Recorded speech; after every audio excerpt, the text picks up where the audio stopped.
My daughter looked me straight in the eyes and said 6 words I'll never forget. You've been dead to me for years. Not mom, not I'm sorry, just dead. 5 years passed without a single birthday card, phone call, or Christmas visit. I slowly accepted that I might never see her again. Then, on an ordinary Tuesday morning, someone knocked on my front door. When I opened it, Lauren was standing there. She wasn't crying, she wasn't smiling. The first thing she said was, "I need your signature." And in that moment, I realized she hadn't come back for her mother. She had come back for something only her mother could give. My name is Evelyn Carter. I'm 67 years old, and I spent 34 years working as a school secretary in Columbus, Ohio. I wasn't rich, I never drove fancy cars or took expensive vacations. My greatest achievement was raising my daughter after my husband, Michael, passed away from a heart attack when Lauren was only 12. Life wasn't easy, but every extra dollar I earned went toward giving Lauren opportunities I never had. Dance lessons, college tuition, a reliable first car. I wanted her to start adulthood without the struggles that had defined mine. For a long time, I believed those sacrifices had brought us closer. I was wrong. Lauren was bright, ambitious, and fearless. By her early 30s, she had become one of the top real estate agents in the city. I couldn't have been prouder. Whenever neighbors asked how she was doing, I'd pull out my phone and show them photos from her business awards or magazine features. She rarely called, but I always assumed she was busy building the successful life she'd worked so hard for. When she did visit, though, something had changed. She spent more time checking emails than talking to me. She answered business calls during dinner. Conversations became shorter. Hugs became awkward. The warmth between us slowly disappeared, replaced by polite small talk that felt more like a meeting than a family visit. At first, I blamed myself. Maybe I talked too much. Maybe I asked too many questions. Maybe this was simply what happened when children grew up. I kept making excuses because accepting the truth hurt too much. Everything finally shattered one Sunday afternoon. Lauren came over carrying a stack of legal papers. She barely sat down before sliding them across my kitchen table. "I think it's time you transferred Dad's property into my name," she said. I looked at the documents, confused. The house wasn't just property, it was the home Michael and I had built together, room by room, paycheck by paycheck. Every wall held memories, every corner carried a piece of our lives. I quietly asked, "Why now?" Lauren sighed impatiently. "It'll make business easier, trust me." I didn't. I told her I wanted my attorney to review the paperwork first. The room fell silent. Then her expression changed. Not disappointment, anger, the kind I'd never seen directed at me before. And that was the day everything between us began to break. Lauren pushed her chair back so hard it scraped across the hardwood floor. "You don't trust me?" I looked at her calmly. "It's not about trust, it's about understanding what I'm signing." She folded her arms. "It's just paperwork, Mom." "No," I replied. "Nothing involving your father's house is just paperwork." For a few seconds, neither of us spoke. Then she said something that still echoes in my mind. "You always cared more about that house than you cared about me." The words hit harder than I expected. "Lauren, that's not true." But she was already gathering the documents. I knew this would happen. She walked toward the front door. I followed her onto the porch. "Please don't leave like this." She turned around, her face cold and unreadable. "If you won't help me, then I don't need you. And as far as I'm concerned, you're dead to me." The front door slammed. That was the last time I saw my daughter. For 5 years. At first, I waited. Every morning, I checked my phone. Every evening, I looked out the living room window whenever a car slowed in front of my house. Birthdays came, nothing. Thanksgiving passed, nothing. Christmas morning, nothing. Even Mother's Day became just another quiet Sunday. Eventually, I stopped expecting anything. I packed away the family photo albums because looking at Lauren's smiling childhood face hurt more than I could explain. Friends encouraged me to reach out. I wrote letters. None were answered. I left voicemail messages. None were returned. After a while, I stopped calling.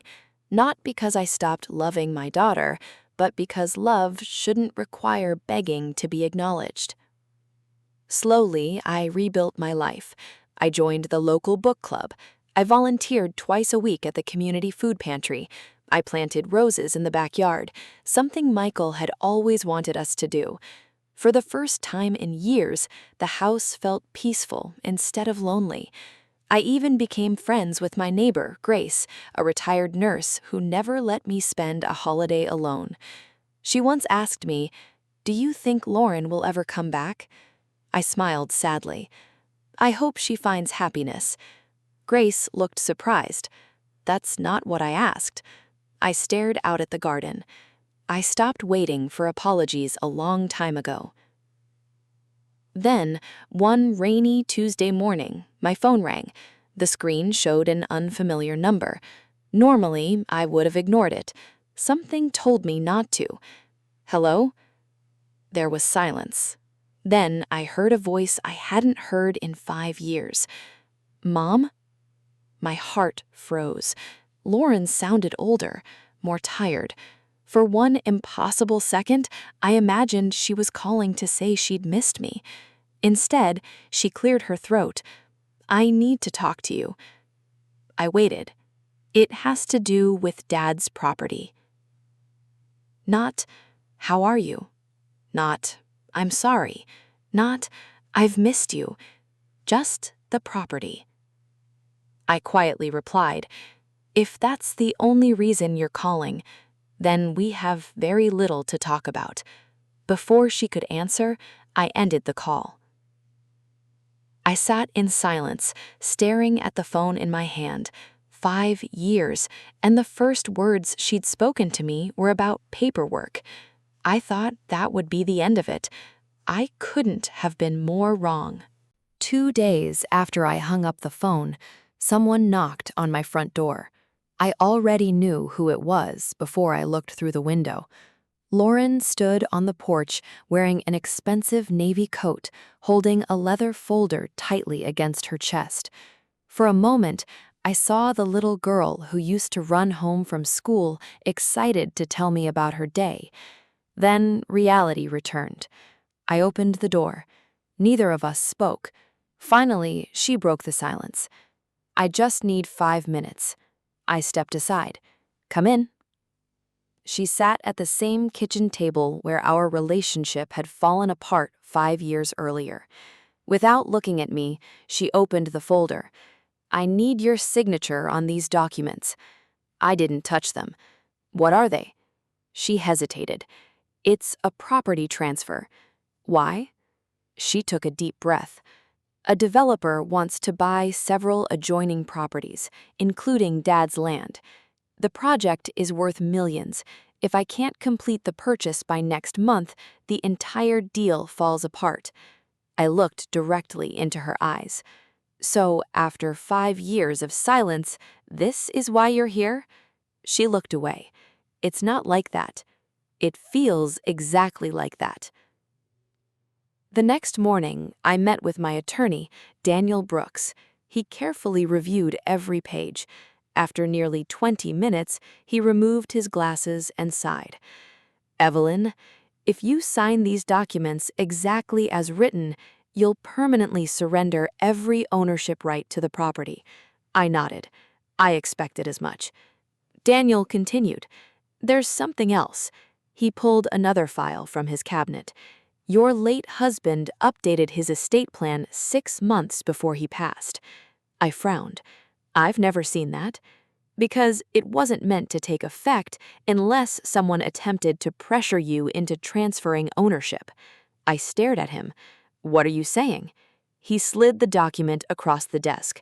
According to the amendment, any attempt to force, manipulate, or pressure Evelyn into signing away the property would immediately trigger a charitable trust. Instead of passing to a private buyer, the land would automatically be donated to create affordable housing for military veterans and widowed seniors. I felt tears well in my eyes. Even after all these years, Michael had found one last way to protect me. Lauren called again. This time, I agreed to meet. We sat across from each other in Daniel's conference room. She smiled nervously. So, did you bring the signed papers? I gently placed a folder on the table. I brought something. She reached for it immediately. Inside wasn't a signed contract. It was a copy of Michael's estate amendment. She read the first page, then the second. The color slowly drained from her face. What is this? Daniel answered before I could. Your father legally protected your mother from exactly this situation. Lauren looked at me in disbelief. You knew? I quietly shook my head. No, but he did. Silence filled the room. For the first time in years, Lauren had nothing to say. Lauren sat motionless, staring at the documents. Finally, she whispered, I've already spent the advance. I looked at her, confused. What advance? She covered her face with both hands. The developer paid me a large deposit months ago. I used it to expand my business and to pay off debts. I was sure you'd sign. The room fell silent. For the first time since she'd walked back into my life, I didn't see the confident businesswoman. I saw someone who had built her future on an assumption that her mother would always rescue her. Daniel spoke gently. The contract you signed with the developer is your responsibility. Your mother was never a party to it. Nala nodded, tears finally slipping down her cheeks. There was no anger left in her voice, only regret. Lauren looked at me. I'm sorry. The words I'd waited years to hear had finally arrived, but they didn't erase 5 birthdays, 5 Christmases, or 5 years of silence. I reached across the table and took her hand. I forgive you. She looked up, hopeful. I continued, but forgiveness doesn't mean pretending nothing happened. I won't sign away your father's legacy, and I won't sacrifice my peace to fix mistakes that aren't mine. She lowered her eyes and slowly nodded. For the first time, she wasn't arguing. She was listening. The development project never happened. Instead, Michael's estate amendment took effect exactly as he intended. The property became the foundation for a new neighborhood of affordable homes for military veterans and widowed seniors. On opening day, I stood beneath a simple wooden sign bearing my husband's name. Families walked through houses that would give them a fresh start. Children laughed in the distance. Veterans shook hands with volunteers. Widows who thought they'd never own another home smiled through tears. I looked up at the sky and quietly said, You did it, Michael, and somehow you protected all of us. A few weeks later, Lauren knocked on my door again. This time, she wasn't carrying legal papers. She held a small apple pie, the kind we used to bake together every autumn. I don't expect anything, she said. I just wanted to see you. We sat on the porch as the sun began to set.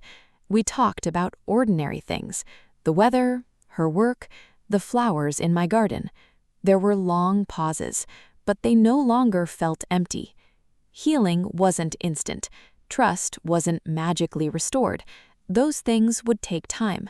But for the first time in years, we were talking as mother and daughter, not as opponents. Some relationships don't return to what they once were. Sometimes they become something quieter, more honest, and more resilient. And sometimes that's enough. Love should never be confused with obligation. Family deserves compassion, but compassion should never require surrendering your dignity. The people who truly value you won't return only when they need something from you. And forgiveness is one of the greatest gifts we can offer, but it doesn't require us to abandon wisdom or healthy boundaries. If this story touched your heart, take a moment to call someone you love before pride creates a distance that's harder to cross. And if you've ever had to choose between protecting your peace and pleasing someone else, share your experience in the comments. Your story might help someone realize they're not alone. Don't forget to like, subscribe, and turn on notifications for more emotional stories about family, resilience, and second chances.